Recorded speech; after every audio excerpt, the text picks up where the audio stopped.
we return into the darkness of both the void of M41, the Heresy, the Crusade, Saturn Vulkanite weapons, and the widespread fog of information that is the 40K verse. And when I say fog of information, I mean both inside and outside of the law itself. It's always interesting to me how a video comes together. And originally, this was part of another insane weapons piece that I was assembling.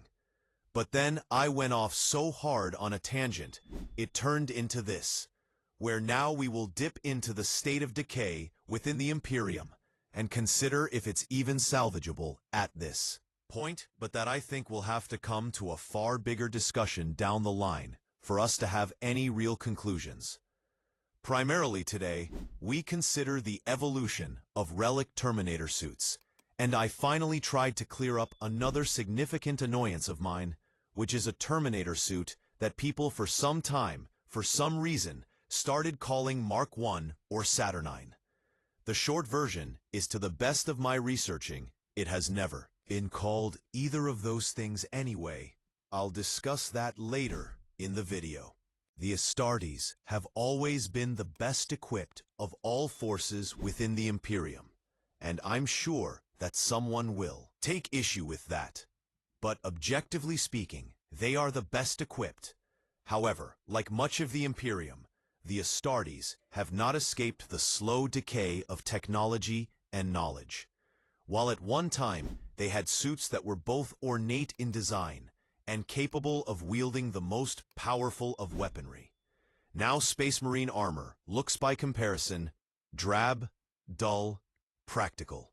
Most suits of Space Marine armor, be they Primaris or Firstborn, are largely unadorned, except for some superficial detailing, purity seals, and of course, this does vary from chapter to chapter. Still, some are more embellished than others. Much of this likely stems from the fact that during the Great Crusade, humanity and the Emperor set out to impress upon the surviving human worlds of the galaxy just how impressive the empire of humanity could be. Once again, why do you think the Emperor dressed in a gigantic huge suit of gold? So the drab, plain warriors of M41 hardly create that vision, whereas figures of the legions were far more embellished and impressive with gold trim filigree everywhere. And you might say, well, who cares? What's the point of that? Well, the point is that in the Imperium's past, and specifically up until the events of the Horus Heresy, humanity was still making solid progress on improving technology. Armor and weapons were continually being upgraded, including obviously and primarily Space Marines equipment. Later armor variations until the Indomitus era would be effectively the same, buying some minor adjustments. But it was during the Crusade when Space Marines really saw the widest scope in terms of upgrading, improving their armor with different versions, and on top of that, they still were able to make them look incredibly impressive with tons of detailing. Now it is very matter-of-fact, straightforward, all about just the practicality in the modern Imperium. Belisarius Cawl's new war gear is all well and good. His development to the primaries, undoubtedly game-changing for the Astartes and the Imperium. But the issue that has been slowly dragging humanity into a state of stagnation and collapse still persists. But across the wider Imperium, competency of technology remains incredibly low and even continues to degrade. It has been 10,000 years since what could have been potentially a new golden age for all. Humanity ended, but it was not to be. And instead, what humanity has endured is a slow-burning fear of knowledge that has steadily rendered human civilization at a point of near collapse. The Imperial Regent Guilliman has made some attempts to begin reversing this, but he faces an immense and perhaps entirely unachievable task, and he is even aware of this. Turning around 10,000 years of decay is not something that can happen quickly, And it's looking ever more like he is realizing as well, he may not be able to do this at all.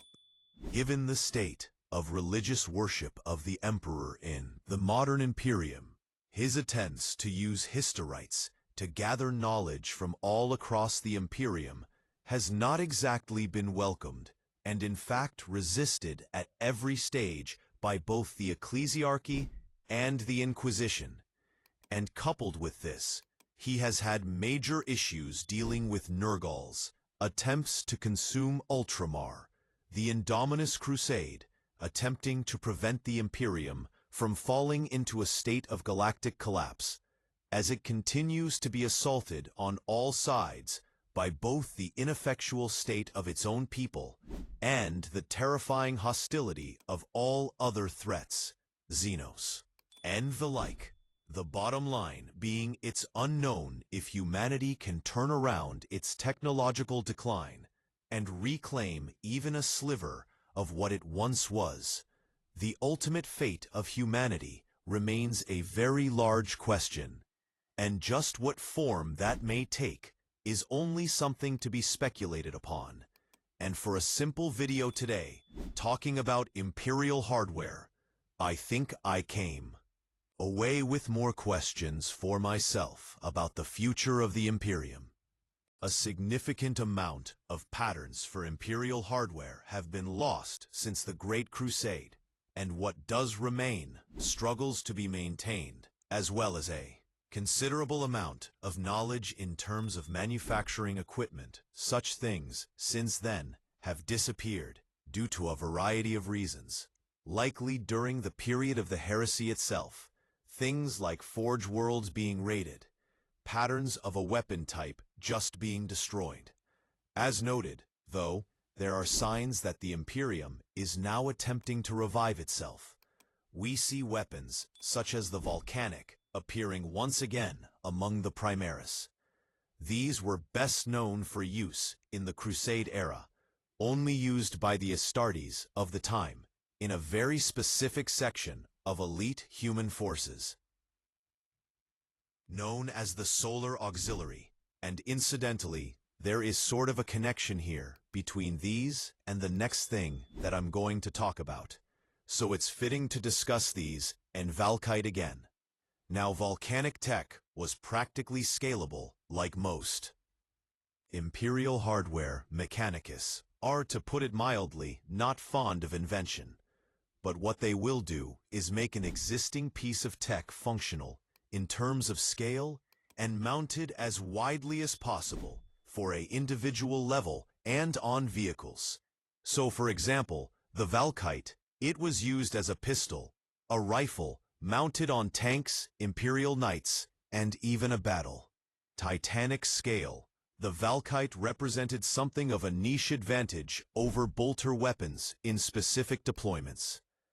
I suppose to a degree it may be considered something of an elegant weapon for a more civilized age.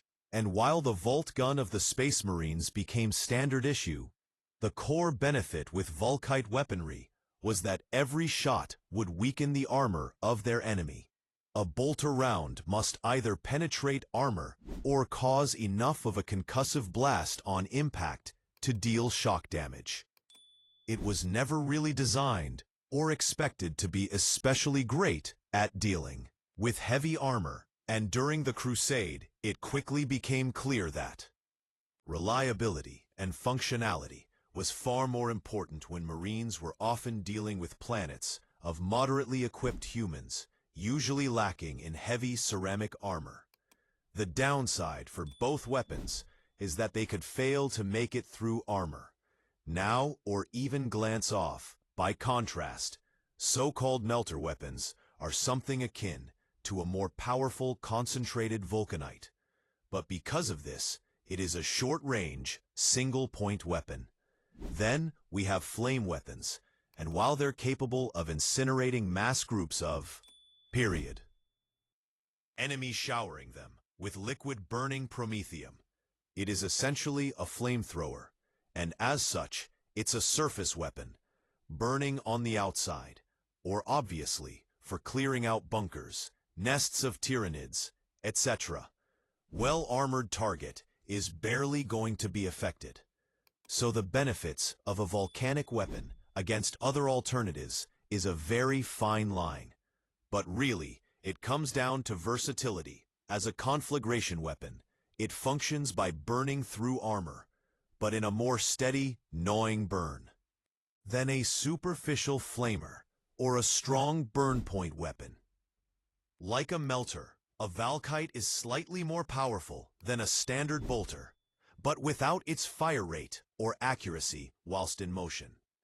Not as devastating as a melt weapon, but a Volcanic's self-igniting penetration fire can leave enemy armor very weakened, brittle, vulnerable to follow-up shots.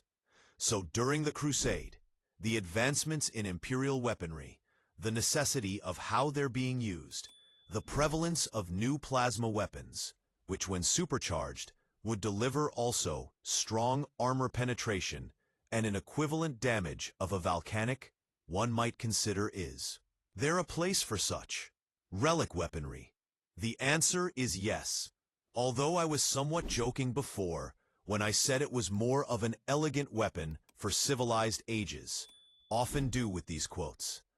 But I don't think it's that far off actually, because modern Imperial weapons all seem to have their own pros and cons.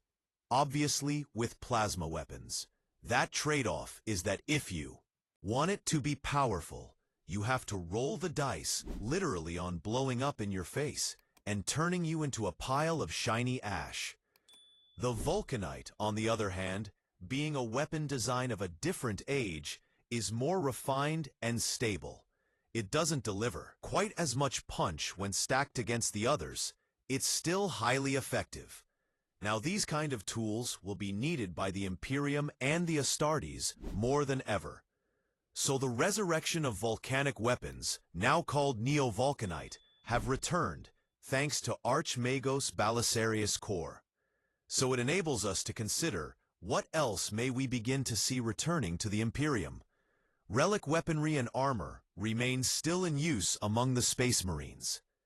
The primary reason being that despite new developments, powerful relics can remain unmatched on a battlefield. And that can be true from an individual level right up to huge starships. One example would be the Relic Falchion Super Heavy Destroyer, a tank which wields a truly apocalyptic arsenal of weaponry. 2 volcano cannons and 2 sponsons of quad las cannons, making 8 in total. This made it one of the most powerful tanks ever created for the Imperium. However, this vehicle primarily appeared during the Heresy, and now few if any chapter will have functional super heavy falcons, and any other extremely rare relics such as these will likely be locked away behind heavy blast doors in the vaults of an Astartes chapters. Fortress Monastery tended to and maintained by dedicated tech priests to ensure they remain in as perfect condition as possible. There may come a time when such a vehicle may again be deployed to the battlefield, but the inability to construct new versions now in M41 makes the decision to use such a tool and risk it being lost forever an extremely difficult choice. It is though through the sheer respect for the power of relic technology and dutiful Mechanicus repetition that the Astartes have ensured some relics still exist, and this could now be ever unclear. More important if I do this. We hope any of these masterpieces of the Imperial arsenal to be once again revived, or, more likely, adapted for use in the modern Imperium. It's been true for a long time that the Imperium cannot simply reverse engineer its technology. The meaning being that if you own a thing, you can just simply take it apart, study it, and then make it again. This is a bizarre oversimplification of that process, as I've ranted about previously. However, in saying this, there remains the possibility of a true genius, such as the eccentric Archmagos Cawl, who may be able, to resurrect some of this presumed lost Imperial tech, Cawl is one of the very few in the Imperium who seems to possess the ability to genuinely take technology, research, learn, and then resurrect already invented. Because his outlook towards technology is very different than most of the Mechanicus, and even the Imperium. And an existing example of that would be something like the aforementioned neo-Volkite.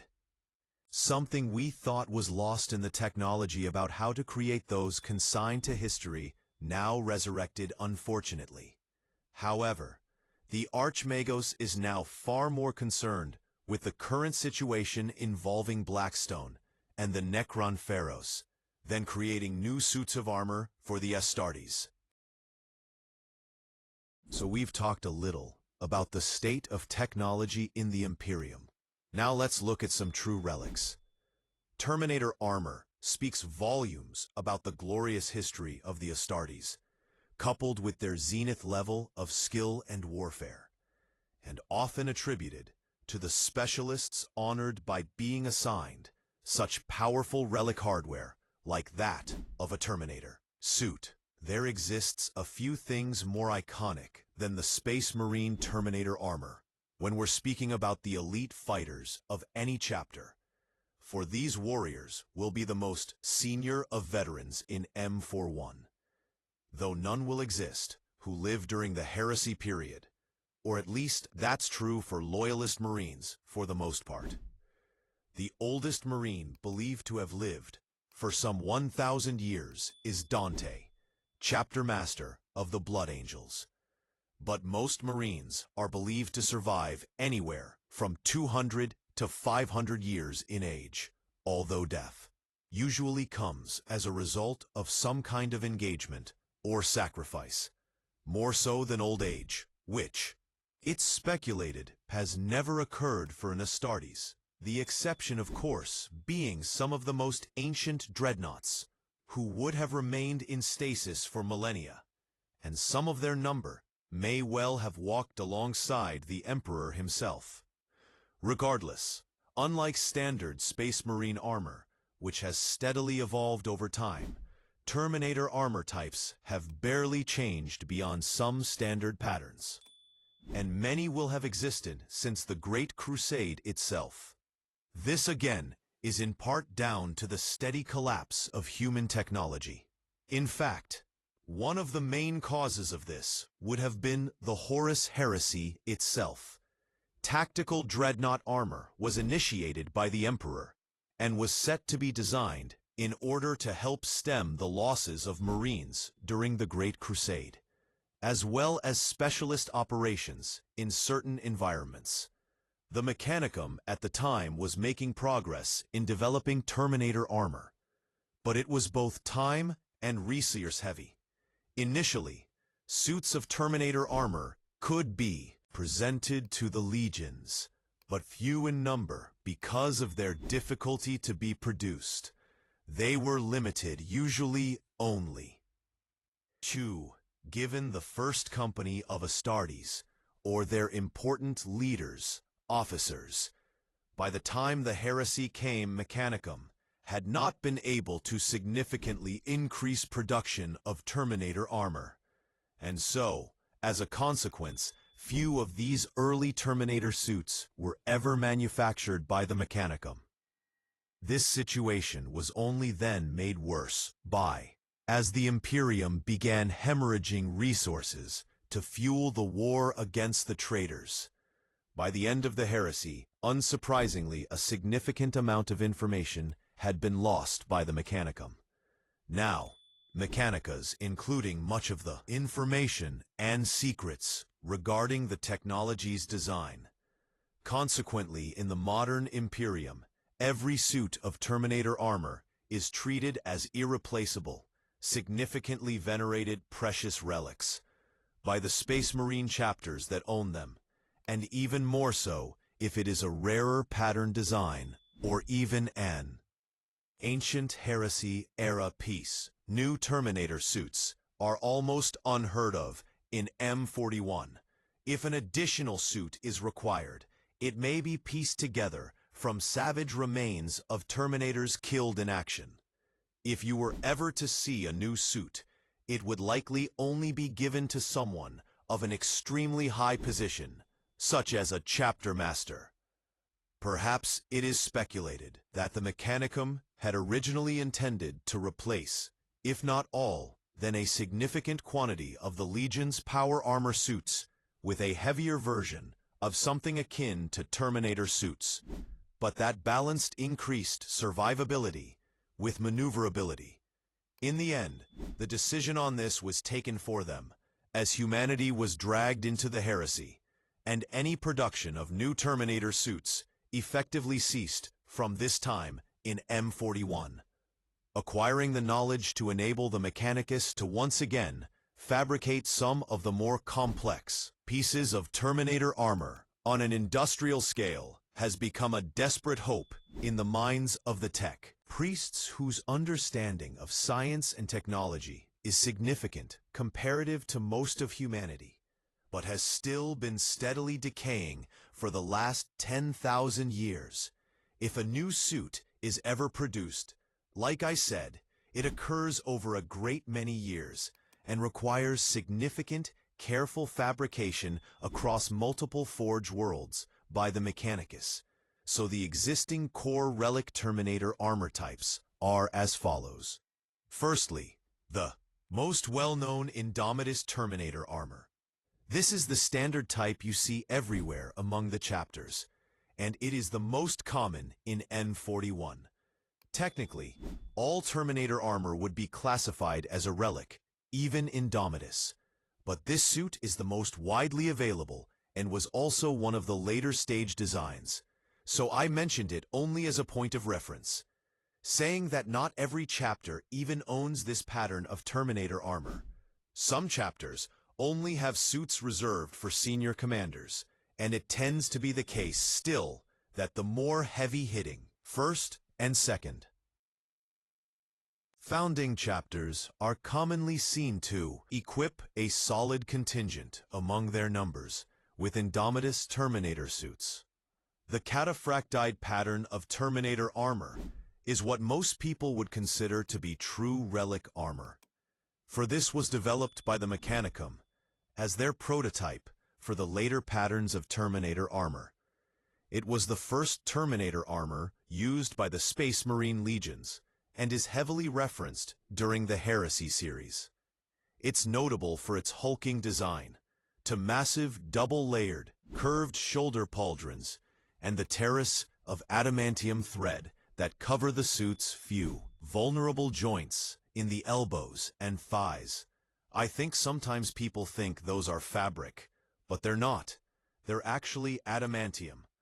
The suit's oversized pauldrons are not without purpose, housing additional shield generators, but the added weight and power requirements of such reinforced protection comes at a cost in speed and maneuverability. The helmet of this armor resembled that used by the Mark III iron-patterned suits of power armor, and although the use of Cataphractii pattern was rare before the Horus Heresy, some legions, such as the Sons of Horus and the Iron Hands, possessed a large number of these suits. The Iron Hands Legion subsequently passed on these suits to their successor chapters during the Second Founding, and they're some of the few second-founded chapters to own these relics. And then we have the considerably rare Tartaros pattern armor. This was developed adjacent to others in the closing years of the Crusade. Like most suits of this period, they're an extreme rarity 10,000 years later. The Tartaros is debatably the most advanced form of Terminator armor ever designed.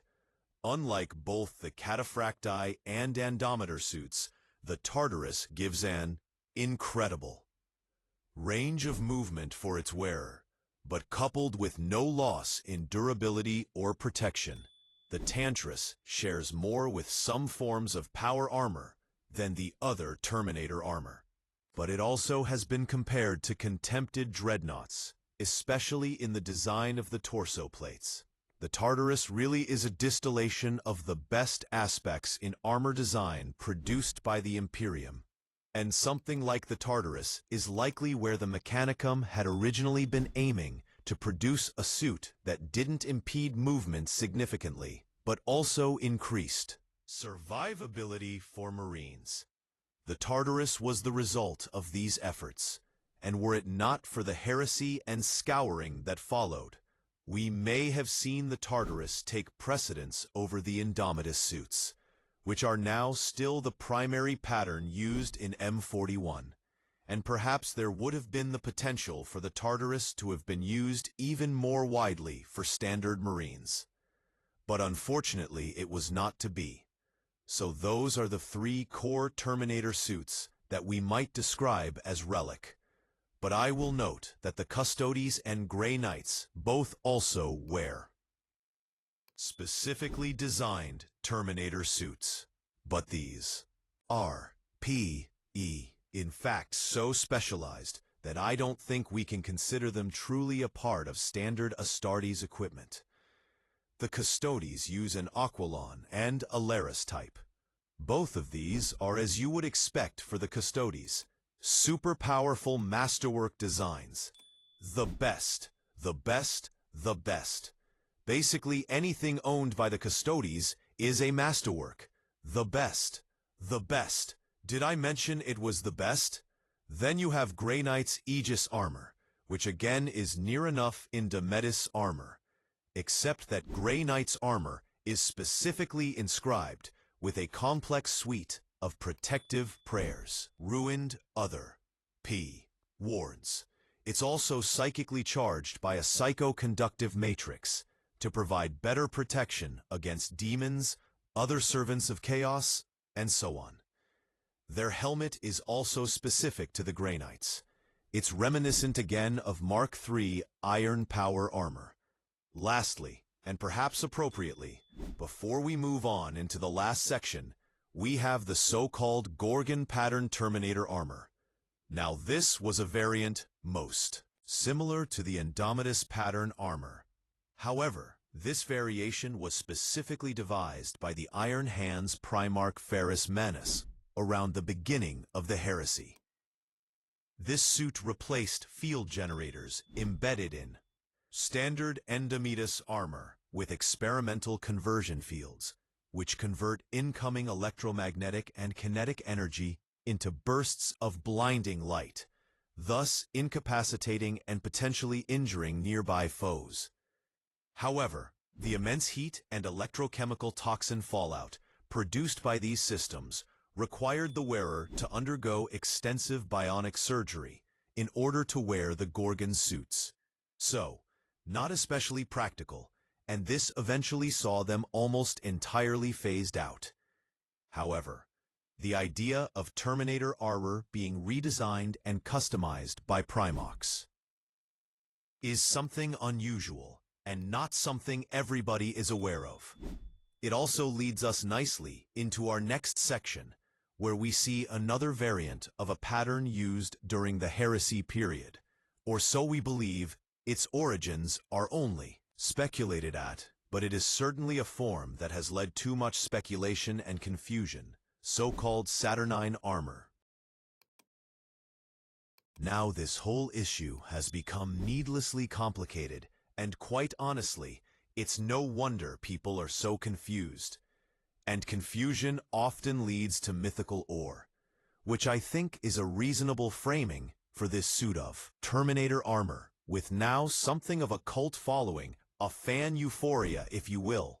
This Terminator suit has been rarely referenced, illustrated, or represented in 40K miniatures since the first edition of 40K. Yet despite this, there remains plenty of discussion surrounding so-called Mark I Terminator armor. Now, first things first, I don't know why or when people began attributing these two terms of Mark I and Saturn IX to this image of Terminator armor. I suspect that yet again, it's another one of those annoying fandom things that somebody just used it and it stuck. But I have scoured over a lot of old material, and for all that I have read and found, there is no evidence for either term being applied for this Terminator suit. So firstly, Saturnine armor What is Saturnine Armor? Well, satellite armor is a thing in 40K law, but it is referenced, to my knowledge, only in one place, that being the Forge World Heresy books, where it's quoted as follows.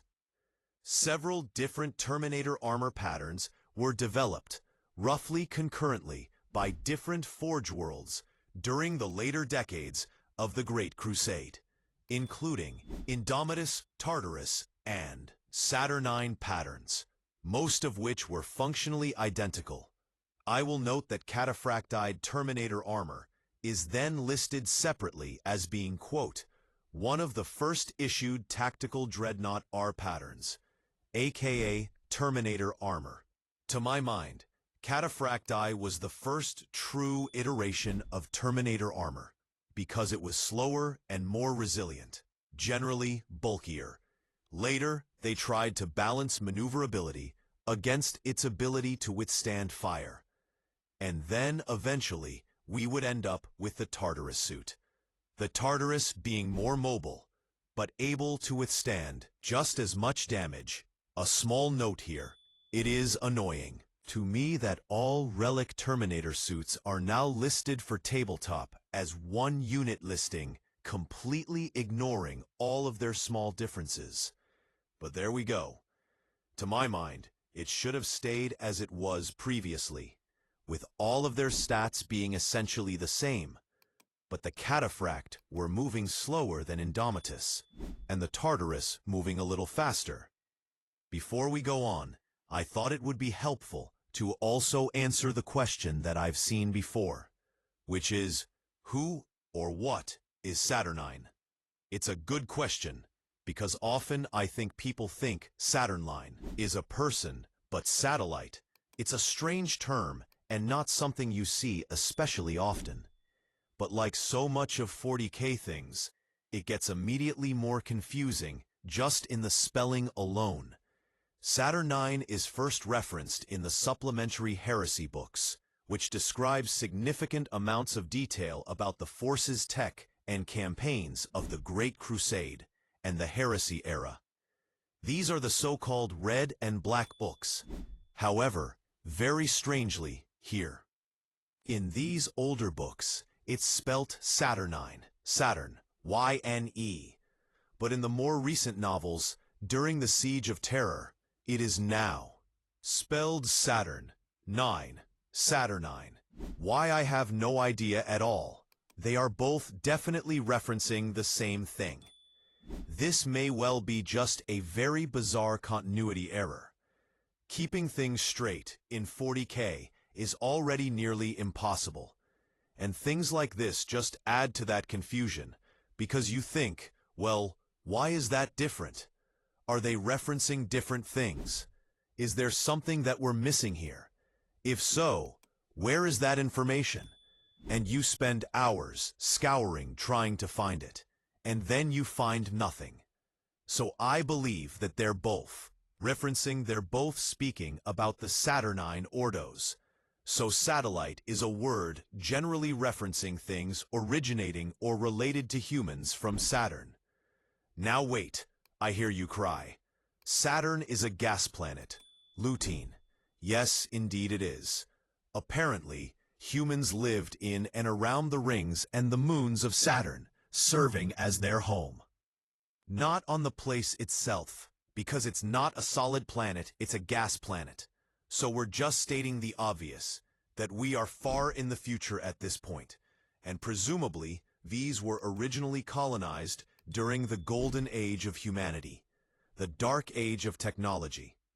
Incidentally, Saturn, in the modern Imperium, is believed to be the location of the HQ of the Ordo Malleus arm of the Inquisition. Also, as I just noted, there is a major book in the recent Siege of Terror series with the title Saturnine. It's actually a really good and interesting book with a lot of revelations. But what Saturn is actually referencing in this is mainly a named place on Terror, being the home planet for humanity. Many locations and buildings on Terror are titled with names drawn from the Galactic Empire, So during the Age of Strife, the Ring's End, the moons of Saturn served as the home of an advanced government known as the Saturnine Ordo. This had a powerful military arm known as the Saturnine Fleet. And after this period, the miniature empire based at Saturn would encounter the fledgling Imperium of man as they were branching out through the solar system. And thankfully, they saw the Imperium as a brother empire. So a treaty was signed with the Emperor that merged the two during the years leading to the Great Crusade, and Saturn was well regarded by the Imperium. It also contributed in the form of the Solar Auxiliary that I mentioned earlier, designed by the Emperor from a combination of Terror and Saturn forces. These were one of the most elite, disciplined, and well-equipped fighting forces, widely considered by many, second only to the Astartes. And this force was based upon Saturnine's Void Hoplites and wore Saturnine Void Armor, arguably more of an impressive name than it deserved. Basically, a fully enclosed, light-armored environment suit. But saying that, it was capable of minor self-healing against small penetrations and lacerations. Was particularly resilient against radiation and thermal effects, which I guess is pretty damn advanced for ordinary human infantry armor. Another example of where the Imperium was during the early Crusade comparative to where it is now in M41. I'm pretty sure many a guardsman would dream of owning an environment suit that protected them, was enclosed against hazardous environments, also was able to somehow heal their body from all but the most severe wounds. I note again, perhaps the Imperium may be able to return to this state at some point, where not for the Heresy equipment like Saturn and Void Armor may have become the default for the Imperial human soldier.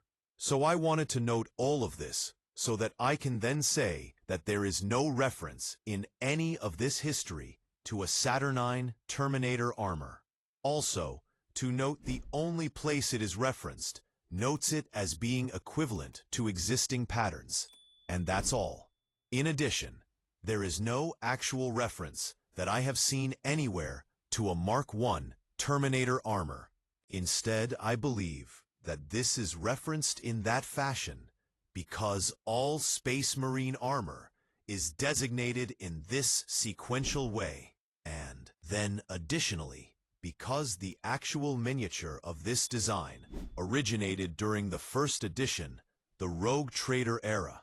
This has led it to being referenced as Mark I because it was the first model which appeared. Although this miniature itself appears to have been referenced simply with the word EXO, and I believe this was even scribed onto the model's slot base. EXO, of course, because it's a suit of exoskeletal armor. So both this idea of it being Mark I and or Saturnine, I believe to be technically, fundamentally wrong.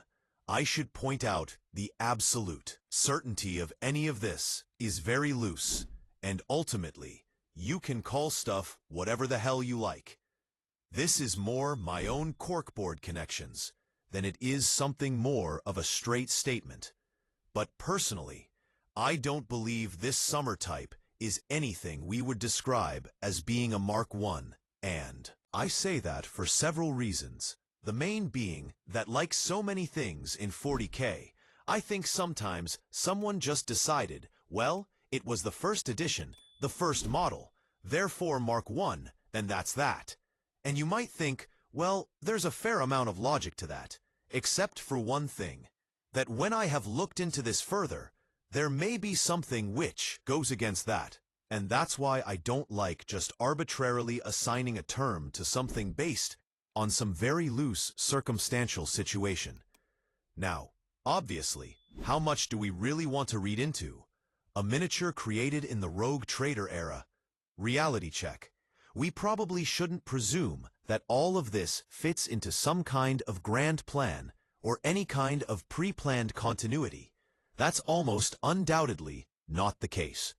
Nonetheless, as you know, it is seemingly my self-imposed penance to attempt to do so, and I'll get to that after this rambling tangent, because the bottom line is we have very little, if any, actual specific, descriptive information to these armor patterns, Saturn IX or whatever this is. And as usual, what happens in 40K is that people discuss in circles until nobody can remember what's what, and it all becomes very confused and mythic, looking at you being Blade Scout tanks, and I will never stop referencing that, because it never ceases to annoy me that it were ever something people took seriously.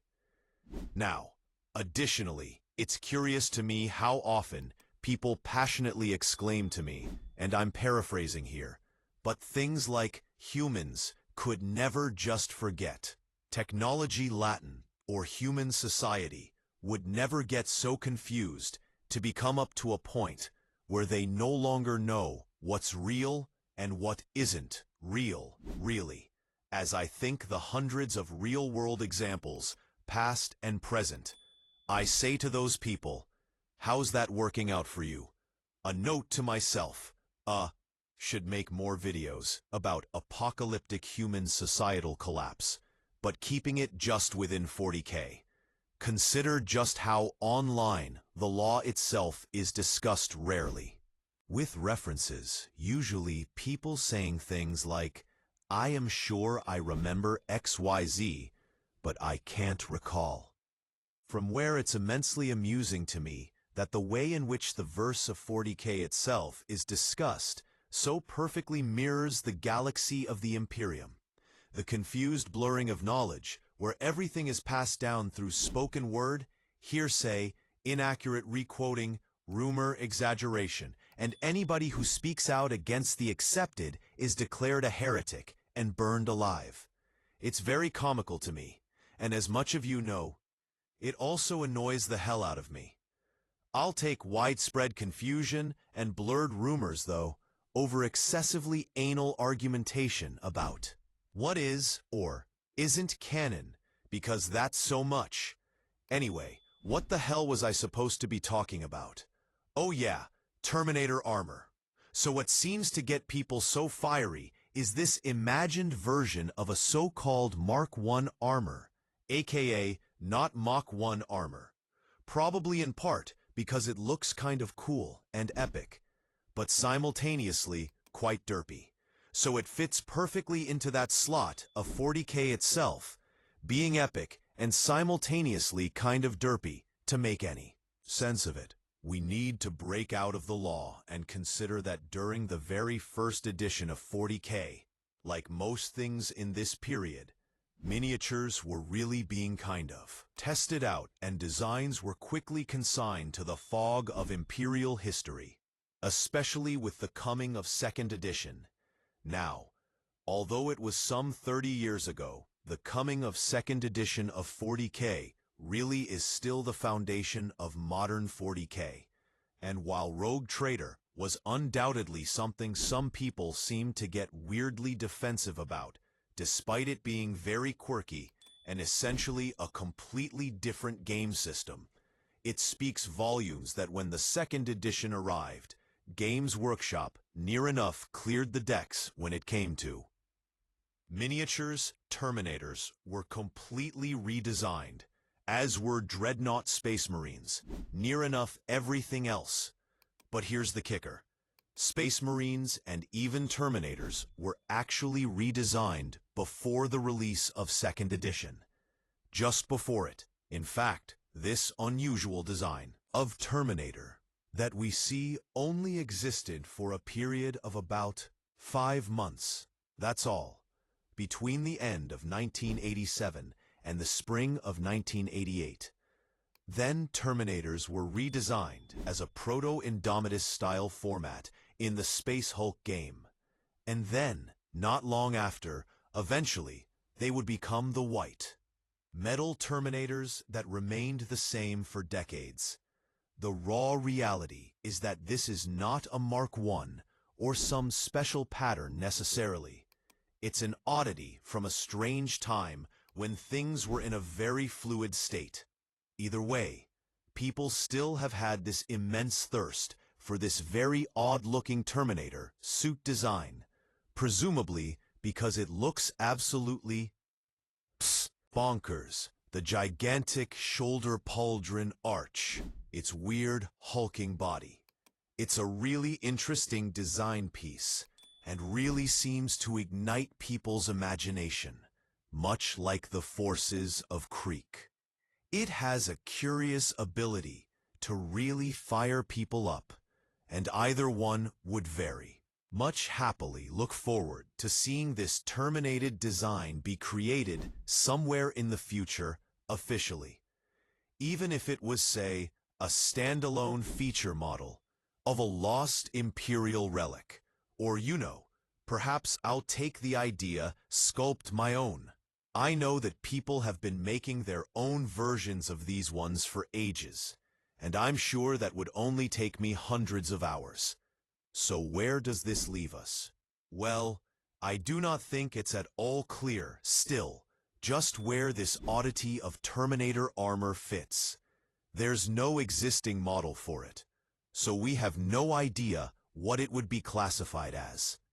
I do not believe it's a Saturnine pattern, as there's quite simply no evidence for that association. Furthermore, the only place Saturnine is described speaks about it being essentially the same as other Terminator armor of the period, Tartaros and Indomitus. And given those suits were quite comparable, it wouldn't make any sense for something as huge and hulking as this really odd design of Terminator armor. It's about as incomparable as you could imagine. But instead, I will perhaps blow some of your minds if you hadn't read the Heresy novel series all the way through, including the short story collections. Then you might be unaware that this pattern of Terminator armor may well not be some ancient proto-Terminated design, but instead it possibly was designed as an experimental Terminator suit by a Primarch during the Crusade era, similarly to the previously mentioned Gorgon pattern.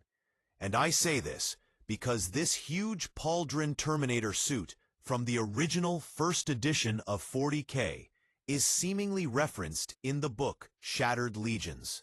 This is a collection of heresy stories, and specifically within the story Deeds Endure. But, more interestingly, this is also accompanied specifically with an artwork which is very clearly this pattern of Terminator armor. Now, in a section of the short story, an Iron Hand Centurion is welcomed aboard a Salamander's vessel. As this excerpt describes, 20 figures were silhouetted against the light, far bulkier than any normal space marine. As his eyes adjusted, Kratos recognized Terminator armor, but unlike anything he had seen in a long time, the wall plate of the Terminators was far broader and taller than standard Legionary power armor, and these had an additional exoskeletal frame, carrying slanted plates of extra armor, all decorated in the dark green livery of the Salamanders. The Iron Hands had numerous experimental suits of Terminator armor, with modified heavy weaponry and ablative shields. What stole the curse from Kratos' lips was the additional weapon systems mounted across the backpacks and shoulders of the Terminators. A plethora of armor-piercing missiles last. Cannons, multi-melters, and a conversion beamer were all pointing in his direction. Each was quite literally a walking tank. The next thing that occurs is the Iron Hand Centurion, Kratos, is welcomed aboard the ship via an intercom. And the Salamander's Marine then explains how these suits were designed by Vulkan himself, and were about to be sent to the surface of Istvan when the massacre began. The Primarch apparently ordered them not to be sent, to prevent the traitors from capturing them. So even with the supporting artwork, the description is near enough spot on. The design from first edition describing them specifically as Terminators, but being broader, taller, additional slanted plates of armor, aka the huge pauldrons. So case closed, mystery solved. It's not Mark 1, it's not Sat 9. Feel free to tell anybody who says otherwise, they're flat wrong. But also, let's remember that Terminator armor was meant to have originated from the dark age of technology, for heavy industrial, or zero-atmosphere repair suits for operating the most hazardous of conditions, like a dense debris field and so on, essentially a situation where you want to be able to move around, be practical. So it would be, surely, completely mad to assume that such a quirky style of suit would be the basis of this, or indeed at all practical for such purposes. Although I guess it's worth noting that the Emperor likely took elements of whatever the original design was, and then adapted them. But still it's hard to believe that a design from the dark age of tech would end up looking so derpy when this was a far more advanced age, so those two things need not necessarily align. Also, for the sake of saying it, this armor was seemingly adapted by Vulkan. We do not have any specifics about how much it took. Was adapted, and also Kratos does note that the Terminator was not like anything he had seen in a long time. He didn't say that it was unlike anything he had ever seen. Now how much do you want? To read into that will perhaps be the next question. Maybe these suits were, as speculated, a proto-Terminator armor. Or perhaps he was just simply referencing large exosuits that were already quite rare during the Heresy and Crusade era. It may well be just as simple as that, an offhand comment in truth, until we have some more information, until we perhaps see a version of Saturnine armor that is different to this. We really can't know, because despite some references to the country, I have been unable to locate, like I said, any specific references to numerical mark Terminator patterns of 1, 2, 3, whatever. If that changes, or somebody can show me otherwise, then we can discuss it again. And if that were the case, then likely we might consider this to be a proto-armor type. But as I had noted, the fact that this model came first, in terms of it being first in the Rogue Trader era, it's kind of irrelevant in terms of where it's placed in the law. Just because the model came out first doesn't mean in the law that that actual pattern, that design came first. That's not how it works. But recently, Games Workshop announced some more 30K models from the Crusade, the Heresy era. But obviously, those models are not sequentially superior to the stuff which has just came out, like Primarchs. So the relationship between the real-world releasing of models has no bearing on how those should be ordered necessarily in the context of the law. The only armor type we can be sure semi-originated in a sequential order, and that has been clearly and repeatedly documented reliably, is that of Marines' power armor. We can chart that very easily from the rise of the Emperor through to the Indomitus era. And that is marked 1, 2, 3, etc. The same can't be said for Terminator armor, because they're usually named Indomitus Cataphractii. They don't go by a system of 1, 2, 3, 4. Perhaps that's partly due to its rarity. It's not exactly standard issue equipment, and to lose even one suit of Terminator armor is a total catastrophe for a chapter. In terms of this unusual Terminator suit, I think the end conclusion here is that what we have is an oddity that appeared for a very short period of time and then disappeared.